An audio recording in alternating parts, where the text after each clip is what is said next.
자, 첫 번째 거버넌스에 대한 개념입니다.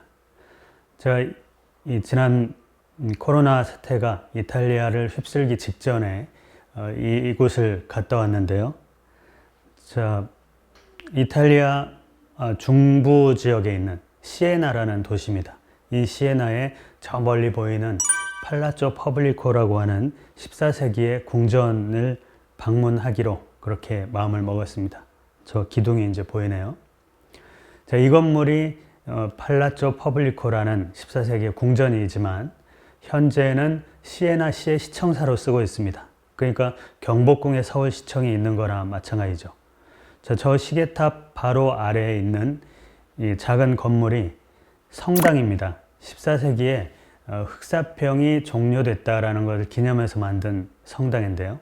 제가 이걸 보러 간 것이 아니고 이 시청사, 이 궁전 안에 있는 벽화를 보러 간 건데, 그 벽화를 그린 사람은 이 벽화를 다 그리고 나서 흑사병으로 또 죽었습니다. 이 사람의 이름은 로렌제티라는 사람인데요. 제가 이 그림을 이 건물에, 이 궁전의 벽화로 그렇게 그려놨습니다. 제가 이걸 왜 보러 갔을까? 저 거버넌스라는 단어 때문입니다. 제가 거버넌스라는, 협력적 거버넌스라는 이 이론을 가지고 이 박사 논문을 썼는데요. 그때만 해도 이 거버넌스라는 단어가 한국 사회에 잘 퍼지지 않았던 때입니다. 그러니까 당연히 지도하시는 심사위원님들도 왜 이런 단어를 쓰느냐라고 얘기도 하고 핀잔을 주기도 하셨습니다. 그래서 제가 이 단어를 그 뒤에 많이 찾아봤는데 여기에 그 어원이 나와 있어서 언젠가 가봐야지 10여 년 만에 소원을 이룬 거죠. 저희 그림에 굿 거버넌스 이렇게 되어 있는데 저게 무슨 좋은 정부야? 이런 생각도 드실 텐데요. 작가가 밑에다 다 설명을 적어놨어요. 여성들이 즐겁게 춤을 추고 있고, 상인들이 자유롭게 거래를 하고 있고, 농민들이 한가로이 타작을 하고 있다. 그러면은 좋은 사회 같죠. 또 그런 좋은 사회라면 좋은 정부일 거다. 그렇게 얘기할 수 있는데, 이 거버넌스라는 이 영어 단어가 분화가 되지 않았던 때였을 겁니다. 그러니까 이 14세기에 거버넌스 이러면은 그게 그 당시는 왕이 다스렸을 거니까 정부라는 것도 아니었겠죠. 그러니까 왕이 있으니 거버넌스라는 단어가 굳이 나눠질 것도 아니고 그냥 통치 체제 뭐 이런 단어로 있었을 텐데 당연히 왕이 하는 것 이렇게 됐겠죠. 반대편에 있는 이 그림에는 나쁜 거버넌스 이렇게 붙어 있는데 저기에 머리에 뿔나 있는 저 사람이 거버넌스의 책임자였겠죠. 통치를 하는 이 군주였을 겁니다. 자, 그리고는 몇 년이, 몇십 년이, 몇백 년이 지나서 거버먼트라는 게 생긴 거죠. 공화주의, 공화정, 정부라는 게 투표로, 선거로 생겨났을 겁니다. 그러니까 그때는 또 거버넌스라는 단어를 안 써도 됐겠죠. 거버먼트가 거버넌스의 전부니까. 그러니까 좋은 정부, 나쁜 정부, 좋은 사회, 나쁜 사회, 좋은 거버넌스, 나쁜 거버넌스 이 단어가 다 똑같았을 겁니다. 그러니까 지금에 와서 우리가 거버넌스라는 이 단어를 다시 끄집어낸 거지 이 거버넌스가 위에서 떨어져 하늘에서 떨어져 내려오는 건 아닌 거죠. 자, 어떤 단어였을까요? 이 거버넌스라는 단어를 한국에서는 협치라고 썼다가 공치라고 썼다가 새로운 체제 이렇게 썼다가 그냥 거버넌스라는 단어를 쓰기로 했습니다. 중국에서는 뭐라고 썼을까 제가 찾아보니까 칠이라고 썼는데요. 이 단어가 가장 잘 표현하고 있는 것 같습니다. 다스리는 이치라는 뜻이죠. 저 5,000년 전에는 다스리는 이치가 뭐였을까요? 신의 뜻에 따라서.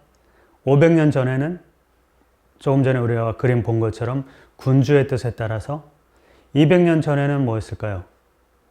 유권자, 시민권을 가진 투표하는 시민의 뜻에 따라서. 요새는 뭘까요? 투표할 때만 4년에 한 번, 5년에 한 번이 아니라 늘 우리 생활 문제를 풀어줬으면 좋겠어. 주민자치회 강화하자. 이런 거죠. 주민의 뜻에 따라서일 수도 있습니다. 그러니까 다스리는 이치가 계속 바뀌어가는 거죠. 자, 지금 지난 시간에도 이번 시간에도 지속가능 발전을 얘기하는 이유는 경제부서에 맡겨서 경제 문제 해결하고, 환경부서 맡겨서 환경 문제 해결하고, 거버먼트에 이 거버넌스를 맡겨서 그간에 이렇게 진행해 왔는데, 더 이상은 각 부서가 그 문제를 해결하기 어려워 라든지, 거버먼트 혼자서는 해결하기 어려워, 그러면은 거버넌스를 다시 짜자, 이렇게 됐겠죠. 그러니까 거버넌스에 우리가 주목을 하는 겁니다. 다스리는 이치가 달라지는 거죠. 자, 중국 한자에 거버넌스라는 이 한자가 7이라고 되어 있는데, 제가 우리나라 소설에 이 조선왕조실록을 근거로 한 이 소설에서 7이라는 단어를 발견했으니, 아마 우리 조선왕조실록이 어딘가에 또 그런 한자가 있었을지 모르겠고, 우리도 과거에 이 거버넌스라는 단어, 그러니까 한자로 거버넌스 단어가 있었다라는 것도 알 수가 있겠죠. 그러니까 과거에는 이 소설은 효종, 조선시대의 효종이 등극을 했을 때 송시열 제상이 첫 마디를 연 것입니다. 다스리는 이치의 기본은 인사에 있습니다. 이렇게 얘기를 한 거죠. 자, 히딩크의 거버넌스를 한번 생각해 보시죠. 2002년 한국의 월드컵, 히딩크가 온 뒤에 계속 이기다가 본선에 진출했나요? 다시 생각해 보면 1년 내내 연중 A매치 연습 경기 전패를 했습니다. 본선이 시작되기 일주일 전에 겨우 한 번 이기고 그 여파를 타고 4강까지 올라간 거죠. 자, 그 전까지 이런 일들이 있었던 거죠. 히딩크가 계속 지고 나니까 잘못 뽑아왔다. 히딩크 혼자 저 놀러 다닌다. 이런 얘기를 했고, 그 전까지 한국 대표팀, 월드컵 대표팀의 거버넌스는 감독 마음대로인데 주로 학연으로 돼 있어요. 감독이 자기 출신의 이 선수들을 뽑다 보니까 박지성 같은 듣보잡은 들어올 수가 없는 거죠. 그러니까 한국 대표팀의 거버넌스로서는 도대체 월드컵에 진출하기가 어려웠던 거겠죠. 히딩크가 왔는데 그 항맥을 끊고 박지성 같은 사람들을 발굴을 했죠.